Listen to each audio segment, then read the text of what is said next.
I started 2022 expecting a promotion. 4 jobs, a night in hospital, and one less cancer later, we finally ended what felt like one of the worst years of my life.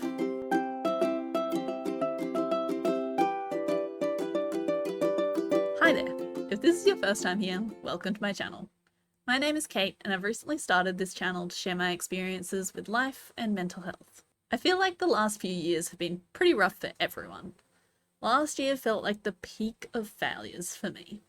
At the end of 2021, I'd been talking to one of the upper managers at my workplace about potential promotions coming up. I'd been working closely on a project with him for the past few months, and he had been very impressed with my work.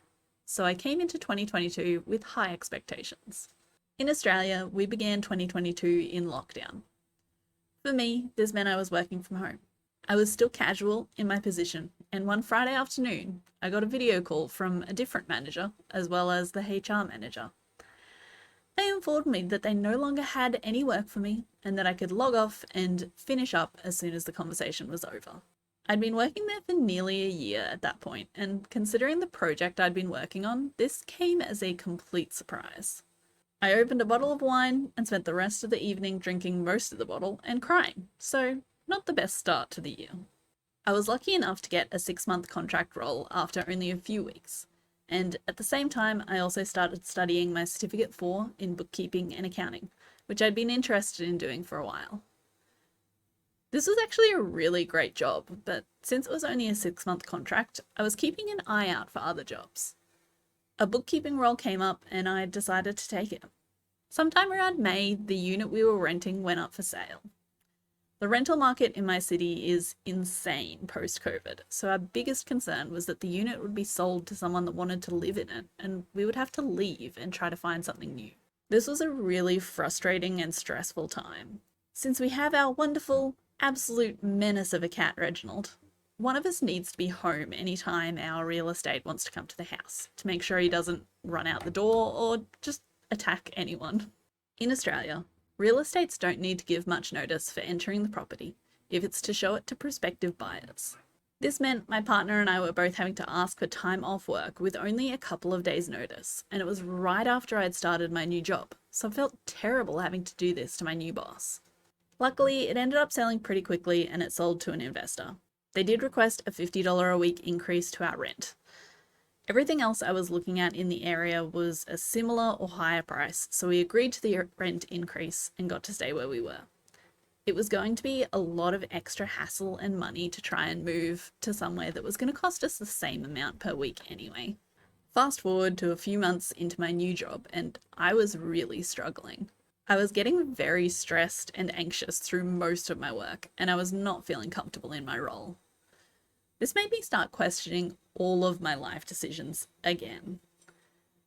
I'd started studying with the potential of wanting to be a bookkeeper and start my own bookkeeping business in the future, but I couldn't even handle working for someone else.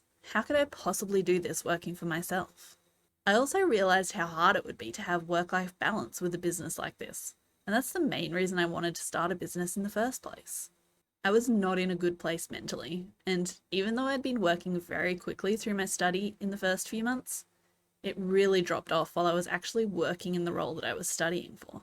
One night, I was sitting at home watching TV after dinner with my partner, and I realized I was still feeling stressed and anxious and was worrying about everything I had to do at work. I've never wanted a job that I have to take home with me, and still feeling an anxious pit in my stomach 3 hours after I'd finished work when I was supposed to be relaxing just sitting and watching TV was not okay with me. This was the moment I decided I had to move on.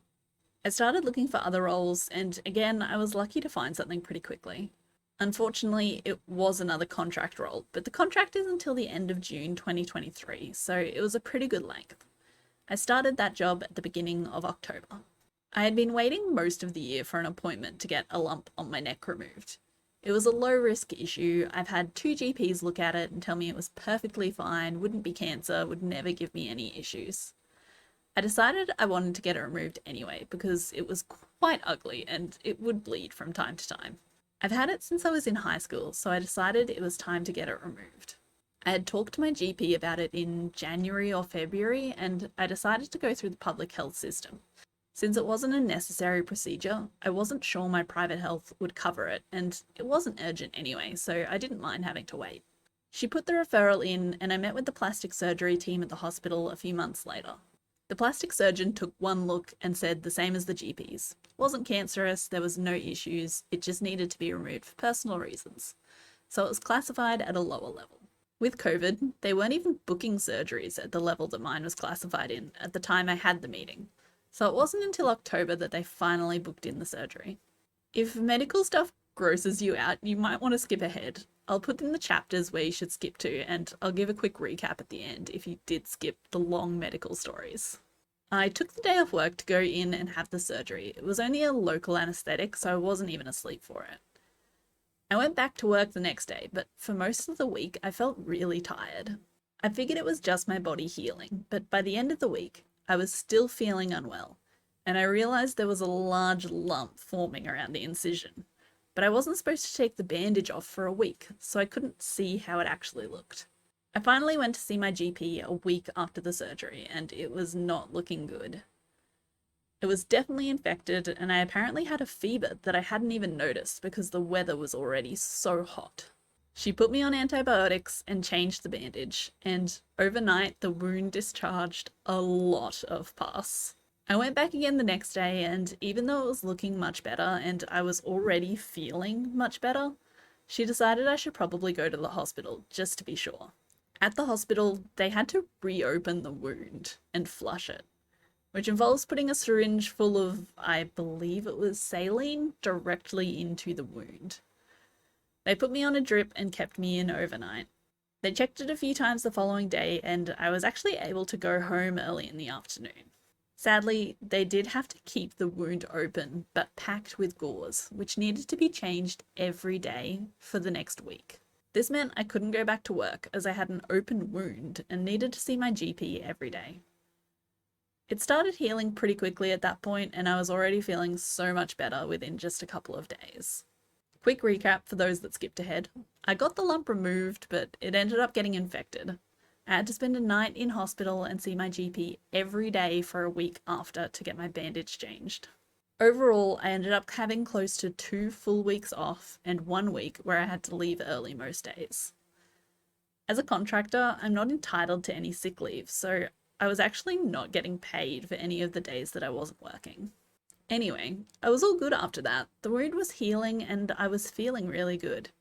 They did have a follow-up phone call scheduled with me, but it was just going to be a short phone call, so I still went to work that day and just needed to be prepared to take the call. Even though they were confident it wasn't cancer, they still biopsy anything that they remove, and on the phone call, they let me know it was, in fact, cancerous. It was a BCC, which is a basal cell carcinoma. I believe it's the most common form of skin cancer. Luckily, there was a good exclusion zone, I think they call it, so there wasn't going to be any further issues with it. They did say that it was concerning considering my age and that I would need to start getting skin checks done every 6 months. While I have struggled with anxiety for most of my life, this was the first time I felt something that I would consider calling a panic attack. I went back to my desk and tried to keep working, but I was feeling really uncomfortable. I was shaking and having trouble breathing. I took my morning break, went to the break room and tried to calm myself down, but it mostly made me feel worse. I ended up having to go home. By the time I got home, I was already feeling better once I'd had time to process everything. But it's still something that is kind of scary to think about, especially considering I've had it since I was in high school and 2 GPs and a plastic surgeon all said it was perfectly fine and not cancerous.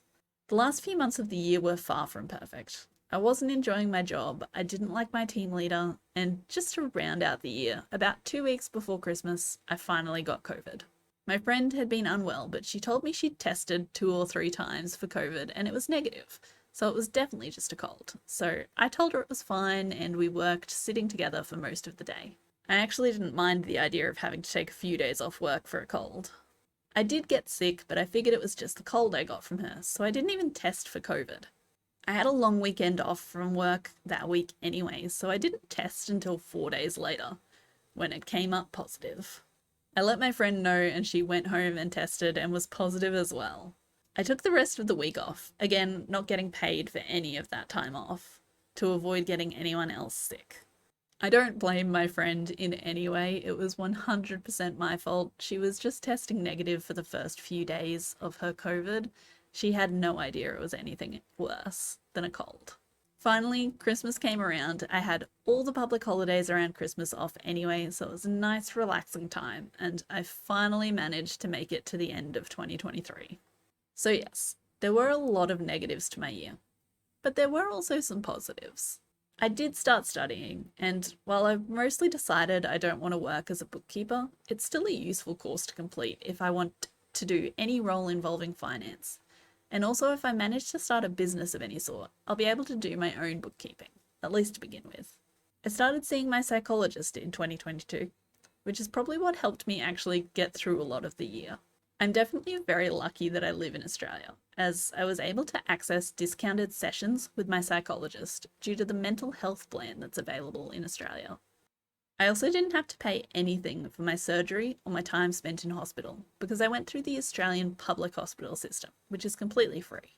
Even though I did get a really bad infection and I did have a cancerous lump on my body, I also did get it removed, which is definitely a positive. I was really lucky that I have plenty of money in savings, so losing my job at the start of the year and having to take a lot of time off for medical reasons at the end of the year were not as stressful as they could have been. I also made some really amazing friends at the end of the year.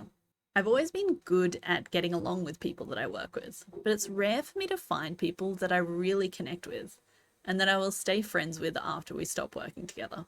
In this job, I've made 3.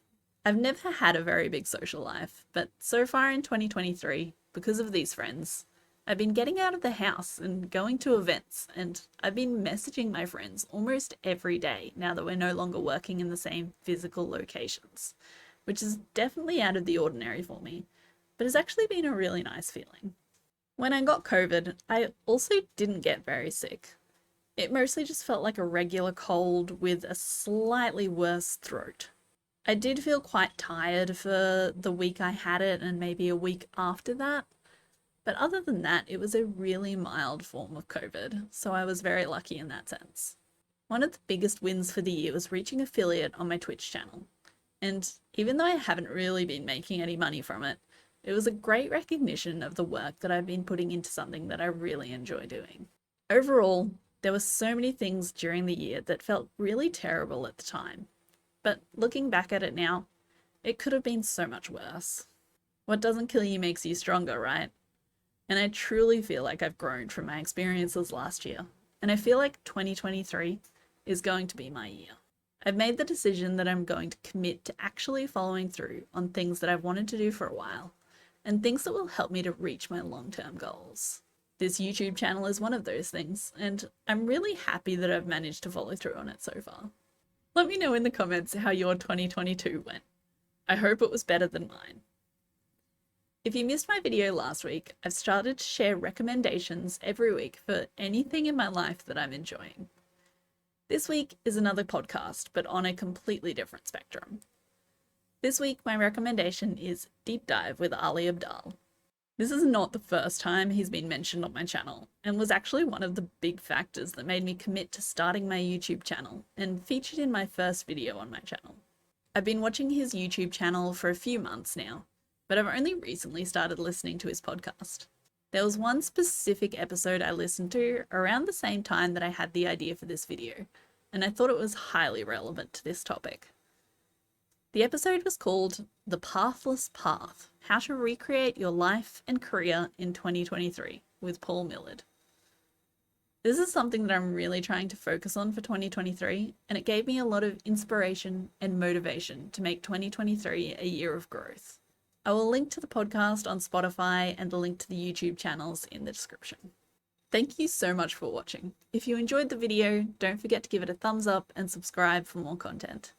I also stream video games live over on Twitch. I'll put the link to that and my Instagram in the description if you're interested. Thanks for watching.